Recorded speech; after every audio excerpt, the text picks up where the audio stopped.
नमस्कार दोस्तों, मैं विमल असाटी बकवास फिज़िक्स चैनल पर आप लोगों का स्वागत करता हूं। मेरा पिछला वीडियो 12th क्लास के ऊपर शुरू हो चुका था, जिसमें मैंने आप लोगों से 12th का सिलेबस क्या है, 12th का नया पेपर पैटर्न क्या है, सिलेबस को मैंने स्टेट बोर्ड को कंपैरेटिव बताया था एनसीईआरटी के साथ किस तरीके से है। उसी के साथ मैंने आप लोगों के साथ जो बातचीत की थी उसमें ये भी बताया कि फिज़िक्स में हम ऑप्टिक्स चैप्टर ही क्यों शुरू कर रहे हैं, वेव ऑप्टिक्स पे ही हम बात क्यों शुरू कर रहे हैं। हालांकि चैप्टर 16 है 12th के अंदर, लेकिन मैंने बात शुरू करी वेव ऑप्टिक्स से। तो पिछले पीरियड में इंट्रोडक्टरी पार्ट में मैंने वेव ऑप्टिक्स का अर्थ आप लोगों को समझा दिया था कि वेव ऑसिलेटरी डिस्टर्बेंस होता है जो ट्रैवल करता है, प्रोपोगेट करता है through the medium without change in the form, लेकिन उसे वेव कहते हैं। लेकिन ऑप्टिक्स उसी ब्रांच ऑफ फिजिक्स को कहते हैं जिसमें हम लाइट या लाइट के फिनोमेनास के बारे में बातचीत करते हैं, जैसे reflection, refraction, diffraction, polarisation, interference और भी बहुत सारे हैं, स्कैटरिंग, डिस्पर्जन। तो इन सब चीज़ों की बातचीत हम इस चैप्टर के अंदर करने वाले हैं। लेकिन सबसे ज़्यादा ज़रूरी ये जानना है हमारे लिए कि जब हम वेव ऑप्टिक्स बोल रहे हैं तो ये वेव ऑप्टिक्स मतलब लाइट को लेकर बात हो रही है। तो जिसके बारे में बात कर रहे हैं या जिसकी पूरी प्रॉपर्टी हम डिस्कस कर रहे हैं, तो सबसे पहले ये तो पता चल जाए वो खुद क्या है। तो लाइट का बेसिक शुरुआत करते हैं, ये लाइट है क्या। तो अगर दोस्तों लाइट क्या है बोले तो it is one of the form of energy. हम ये कहते हैं सर ये लाइट एनर्जी है कैसे, बहुत सारे एग्जाम्पल है। आज हम पूरी तरह से ईंधन के ऊपर डिपेंडेंट है, फ्यूल के ऊपर। गाड़ी चला रहे हैं तो डीजल, पेट्रोल, कई सारे सामान चला रहे हैं तो ईंधन की ज़रूरत हमें पड़ती है। हवाई जहाज़ चलाना है तो जेट फ्यूल की ज़रूरत पड़ती है।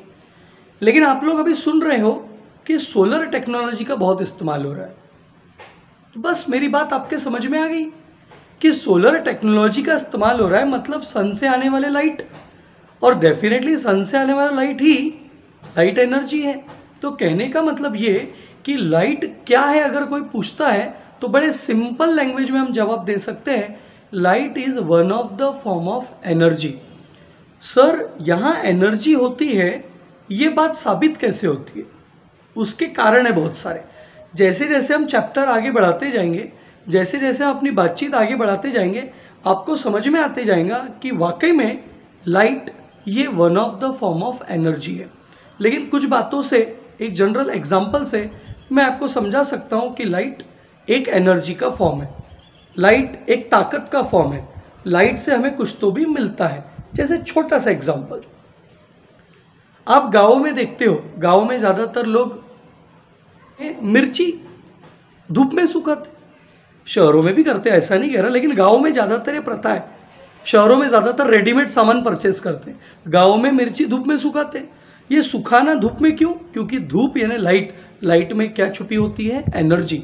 वो एनर्जी उसे वहाँ पर आए बैक्टीरियल इन्फेक्शंस को, वायरल इन्फेक्शन को ख़त्म करने का काम करती है। अभी ज़्यादा दूर की बात नहीं करते, कोरोना कोविड-19 इतना भयावह असर करके बैठा है,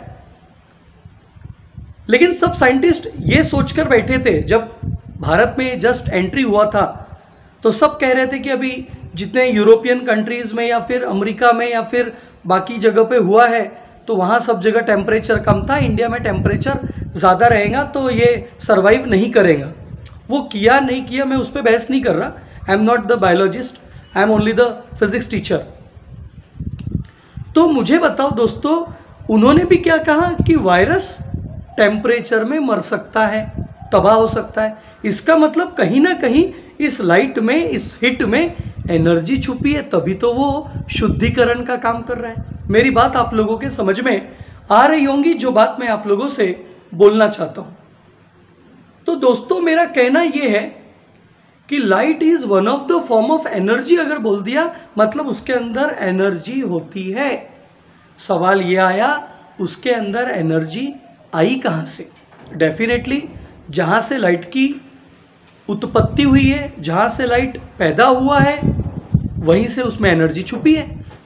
तो जो एनर्जी की उत्पत्ति हो रही है, ये लाइट के अंदर एनर्जी आई कहाँ से, ये बताने वाले जितने भी हीरोज़ हैं, मैं इन्हें हीरोज़ कहूँगा, चाहे वो न्यूटन हो इस चैप्टर में, चाहे वो हाइजीन हो, चाहे वो मैक्सवेल हो, चाहे वो प्लैंक्स हो, सबने अपनी अपनी बेहतरीन कॉन्सेप्ट रखकर पूरी बात को एक्सप्लेन करने की कोशिश की है। लेकिन जब सबसे पहले बात आती है लाइट और लाइट की एनर्जी की, तो मैं किसी एक का नाम ना लेते हुए, अलग अलग का नाम ना लेते हुए, सिर्फ एक का नाम सबसे पहले लेता हूँ। वो नाम है प्लैंक्स क्वांटम थ्योरी का। प्लैंक्स क्वांटम थ्योरी लाइट को फोटॉन मानती है। सबने अलग अलग माना है। हाँ, हाइजीन अलग मानता है, न्यूटन अलग मानता है, मैक्सवेल में थोड़ा अलग तरीके से माना, और एक हीरो है जो सबसे अलग सोचता है, वो है लुइस डी ब्रोगली। बहुत बड़ा इंट्रोडक्शन है बेटा, बहुत सारी बातें आएंगी। तो जो प्लैंक्स क्वांटम थ्योरी है वो ये कहती है कि energy of light, energy of photon या एनर्जी ऑफ क्वांटा है। क्वांटा यानी बंडल, बंडल यानी पैकेट्स। तो सबसे पहला सोर्स ऑफ एनर्जी हमारे अर्थ के लिए कौन है? बिल्कुल बिंदास, sun. Sun is the one of the most prominent source of our energy. क्योंकि आप जानते हैं रात होंगी, सुबह मिलेंगी, शाम होंगी, लेकिन फिर सुबह होंगी। मतलब लगातार सोर्स ऑफ एनर्जी बगैर रुके, बगैर थके अगर कोई दे सकता है, फोकट वाली, फ्री वाली, तो वो है सन से मिलने वाली सोलर एनर्जी, अर्थात लाइट एनर्जी, सनलाइट। तो ये जो सनलाइट आ रहा है, जो फोटोन आ रहा है, इस फोटोन की एनर्जी प्लैंक्स क्वांटम थ्योरी के according capital E is equal to h nu होता है। h is the Planck's constant whose value is constant 6.63 into 10 का power minus 34 joule second. Nu is the frequency of radiation, that light is called radiation. Nu is called frequency of light, radiation, photon. तो energy E का रिश्ता frequency के साथ, new के साथ directly proportional है। इसका मतलब जो लाइट आ रहा है, जो एनर्जी वो लेकर आ रहा है, वो उसकी फ्रीक्वेंसी में छुपी हुई है। दोस्तों, ये फ्रीक्वेंसी शब्द कुछ रिप्रेजेंट कर रही है। फ्रीक्वेंसी यानी थरथराहट। तो याद करो दोस्तों मेरे पिछले लेक्चर को कि मैंने कहा था वेव तभी पैदा होती है चाहे वो मीडियम पे डिपेंडेंट हो या मीडियम पे इंडिपेंडेंट हो। वेव तभी पैदा होती है जब वाइब्रेशन होता है। तो दोस्तों मेरी वो बात अभी पहली बार बिल्कुल साबित हो गई कि सन अगर one of the source of energy देता है, लाइट की इंपॉर्टेंट सोर्स बन रहा है वो लाइट के एनर्जी देने का, तो ये लाइट अगर फोटोन है, क्वांटा है, बंच है, बंडल है, गुच्छा है, गुलदस्ता है, एनर्जी का पैकेट है, तो अगर सन से लाइट यहाँ तक आ रहा है तो कई सारे पैकेट्स के फॉर्म में आ रहा है, कंटिन्यूशन में नहीं होता। It is a bunch, guच्छा, bundle of energy, and each bundle carries a energy equals to h nu. That is a bunch, which was firstly explained by Planck's.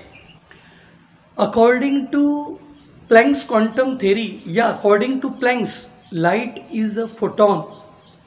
It is a bunch of energy. ठीक, तो energy of photon जो h nu है, जो planks ने बताया, जो बता देता है कि लाइट फोटोन के फॉर्म में है। फोटोन यानी एक, हम मान सकते हैं कि आप लोग अगर जानकारी के लिए चाहें तो आगे हम पढ़ेंगे, तो हम ये समझ के चल सकते हैं कि फोटोन का बिहेवियर कुछ हद तक पार्टिकल जैसा होगा। मैं ये नहीं कह रहा फोटोन पार्टिकल है, क्योंकि फोटोन में वाइब्रेशन हो रहा है। सर वाइब्रेशन कैसे हो रहा है? लाइट जहाँ से आ रहा है, तो मैंने अब भी कहा लाइट वहाँ से आ रहा है, तो लाइट की कुछ तो भी फ्रीक्वेंसी है। फ्रीक्वेंसी मतलब वाइब्रेशन है, वाइब्रेशन है मतलब मोशन है। तो जब भी कोई चीज़ मोशन में होती है वो कभी पार्टिकल स्टेट में नहीं रहती, फिर वो वेव जनरेट करती है। ये बात मैंने हल्की हिंट देने के लिए भी बोल के रखा है, आप अपने दिमाग में रखिए कि सर ने बताया है कि प्लैंक्स क्वांटम थ्योरी के according energy of photon h nu होता है। लाइट एक फोटोन के फॉर्म में है, कुबुल, लेकिन उसके आगे ये भी ध्यान रखना है कि लाइट का, जिसको हमने फोटोन कहा है, जो आ रहा है वहाँ से यहाँ तक, सन से यहाँ तक फ्रीक्वेंसी देते हुए, लाइट की फ्रीक्वेंसी है, तो लाइट की फ्रीक्वेंसी है मतलब कहीं ना कहीं यहाँ वेव रिप्रेजेंट हो रही है, क्योंकि frequency is not a property for the particle, it is a property for wave, लेकिन ये पार्टिकल को भी रिप्रेजेंट करती है। सर ये बातें आप क्यों बोल रहे हैं, मतलब यहाँ पर क्या सर ड्यूअल नेचर जैसी बातें होने वाली है कि लाइट पार्टिकल भी है और वेव भी है? बिल्कुल सही सोच रहे हो दोस्तों, लेकिन फिलहाल के लिए अपने दिमाग में ये बैठा के रखो कि लाइट कौन है, फोटोन, और एनर्जी ऑफ फोटोन hν है। मैंने कहा लाइट पार्टिकल हो सकता है, बिल्कुल सही कह रहा हूँ। मैंने कहा लाइट वेव हो सकता है, बिल्कुल सही कह रहा हूँ। यही है बातचीत कि सब लोगों ने अलग अलग तरीके से लाइट को एक्सप्लेन किया है। कुछ का कहना लाइट को फोटोन है, जिसमें से एक नाम मैंने अभी बता दिया, प्लैंक्स क्वांटम, जिसने ये बता दिया कि एनर्जी सन से अर्थ तक आ रही है इन the form of photon, packets के फॉर्म में, बंच के फॉर्म में। ठीक, अभी मैं प्लैंक्स क्वांटम थ्योरी को थोड़ा साइड में रखता हूँ। सर आप यहाँ कहाँ ला दिए? बिल्कुल आप यहीं पे ध्यान दीजिए। आपके सामने वेव ऑप्टिक्स चैप्टर की हेडिंग में एक तरफ न्यूटन कार्पस्कुलर थ्योरी नाम दिख रहा है, जो मैंने पिछले वीडियो में किया था। दूसरा नाम हाइजीन वेव थ्योरी दिख रहा है, ये भी मैंने नाम लिया था। मैक्सवेल्स इलेक्ट्रोमैग्नेटिक वेव थ्योरी ये नाम, और प्लैंक्स क्वांटम थ्योरी, दो नाम मैंने पैरेलल में बाजू में लिख के रखे। एक नाम वहां लिखा नहीं, मैं आपके सामने लिखने जा रहा हूं। देखिए,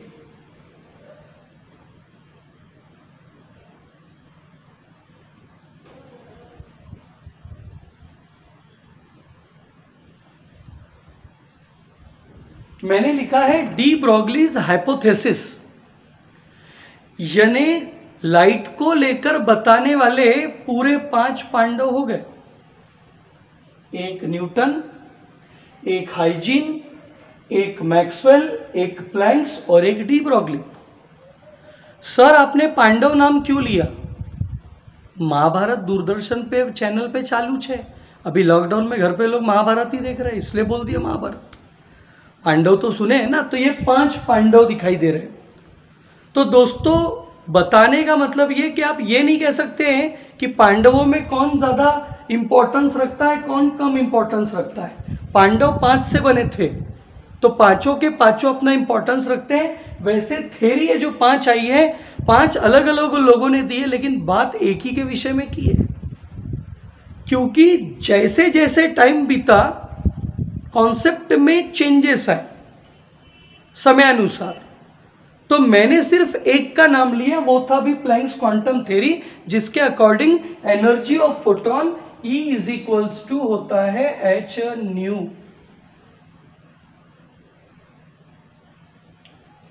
एनर्जी ऑफ फोटोन hν। अब मैं अपनी बातचीत में यह भी कह चुका हूं कि फोटोन तो होता है लाइट, लेकिन मैंने ये भी कहा वो फ्रीक्वेंसी लेकर आ रहा है, मतलब वाइब्रेशन लेकर आ रहा है।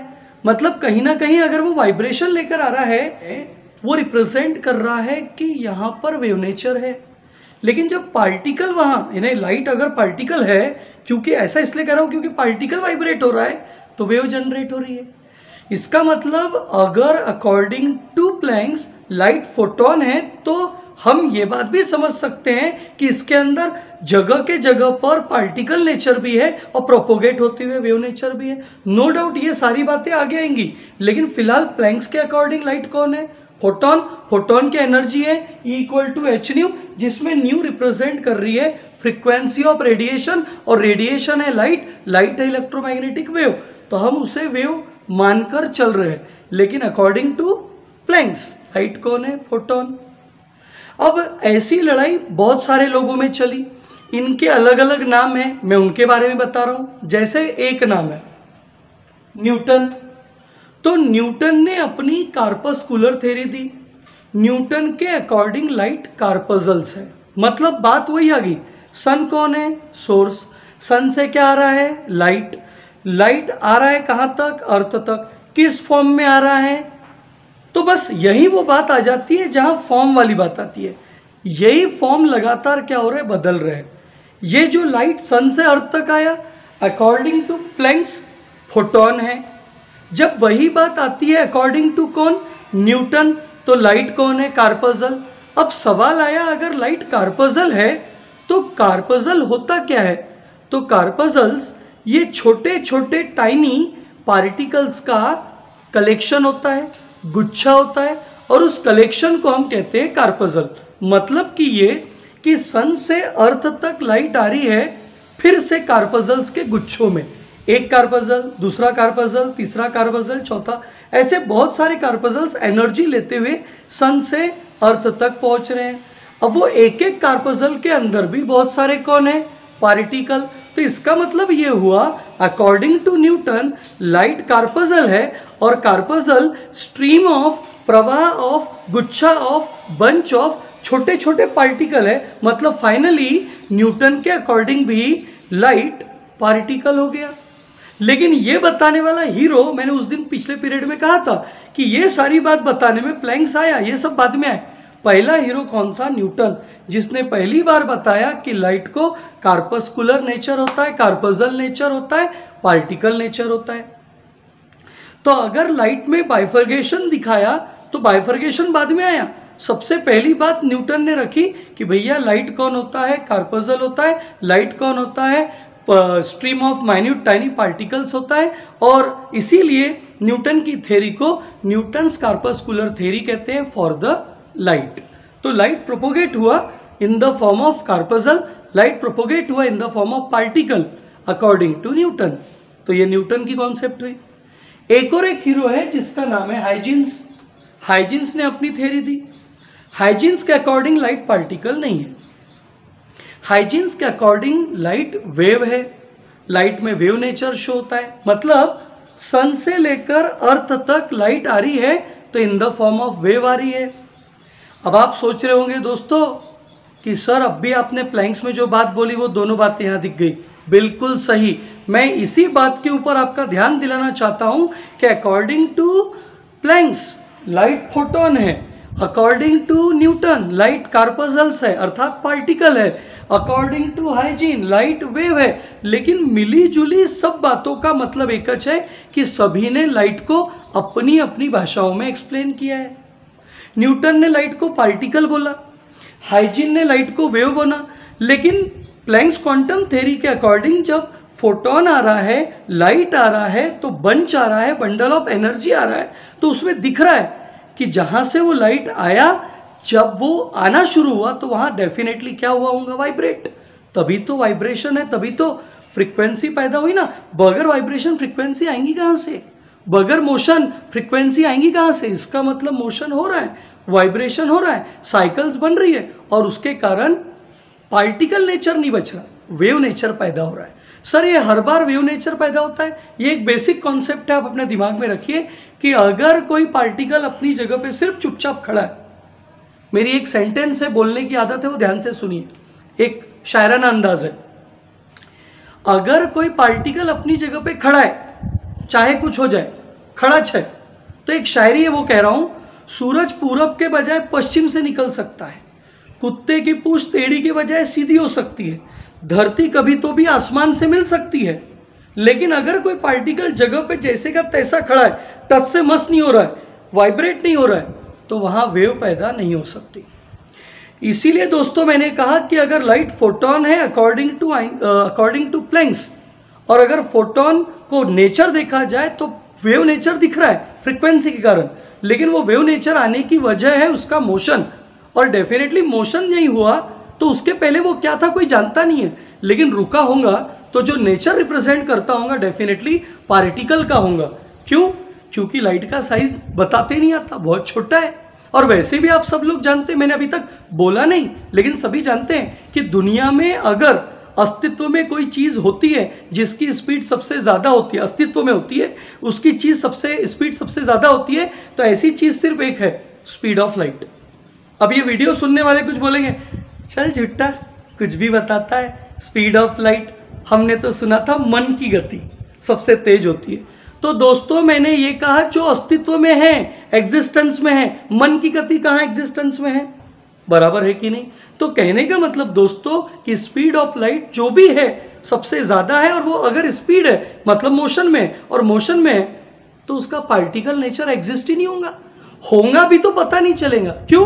क्योंकि मैंने अब भी कहा अगर कोई पार्टिकल मोशन में नहीं है तो मोशन में नहीं होने के कारण पार्टिकल नेचर दिखाएगा, लेकिन अगर वो लगातार काय में है, मोशन में है, तो उसका नेचर वेव नेचर ही दिखेगा। जैसे कि एक एग्जांपल के लिए बॉल ले लो, क्रिकेट बॉल, बॉल अगर ऐसी पड़ी है तो वो बॉल जैसी नजर आएंगी, लेकिन वही बॉल अगर बहुत स्पीड से जाए तो वो स्ट्रेट नहीं जाएंगी, मोशन करते समय वेव फॉर्म में जाएंगी, लहराते हुए जाएंगे। इसका मतलब जब भी कोई पार्टिकल मोशन में होता है तो उसके साथ वेव एसोसिएट होती है। ये बात हमें अपने दिमाग में रखनी है। सर ये बात और कहाँ से नहीं आ गई कि जब भी पार्टिकल मोशन में होता है उसके साथ वेव एसोसिएट होती है? ये बताने वाले हीरो का नाम डी ब्रॉगली है। लुइस डी ब्रॉगली ने ये कॉन्सेप्ट दी है। ये सब हम पढ़ेंगे धीरे धीरे, ये इंट्रोडक्टरी लेक्चर है सारे साइंटिस्ट के नामों के साथ।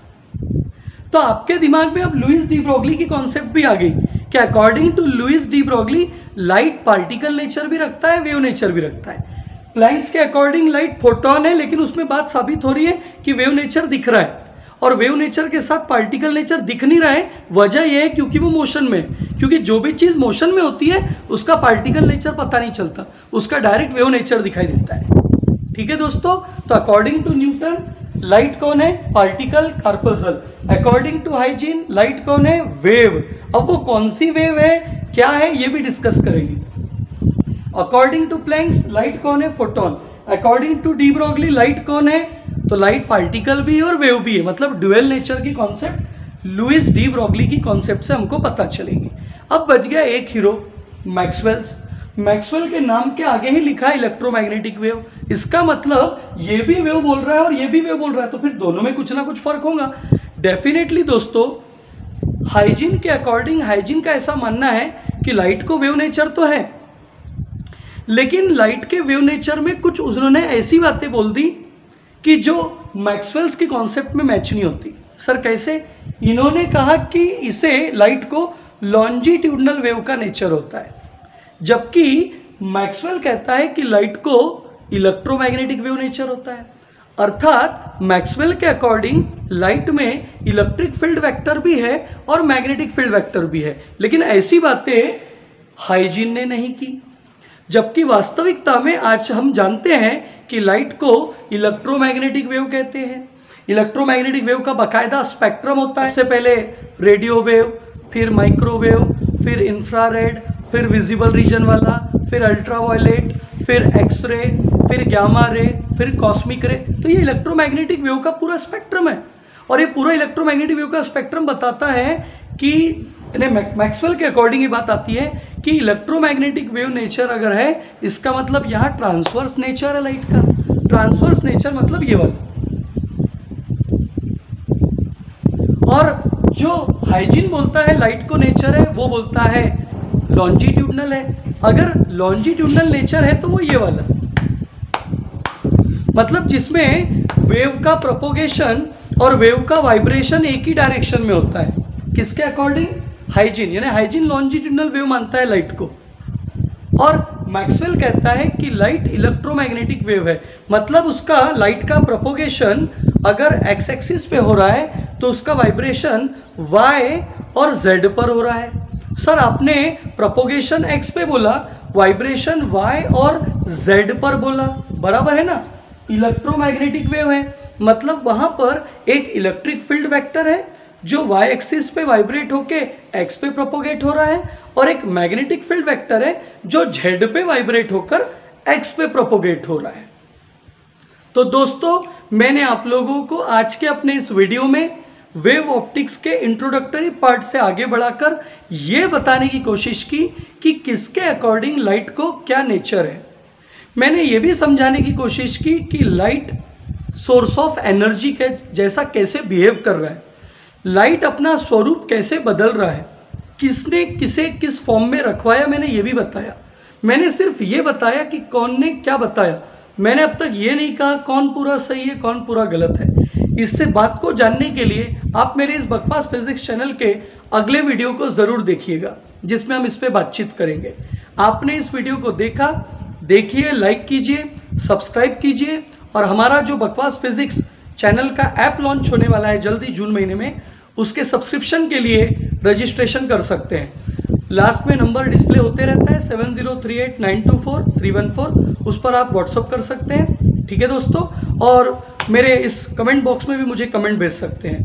अगर कोई बात में आपको कुछ डाउट्स है तो आप मुझे कमेंट में लिखकर भेज सकते हैं। वीडियो देखने के लिए धन्यवाद। नमस्कार दोस्तों।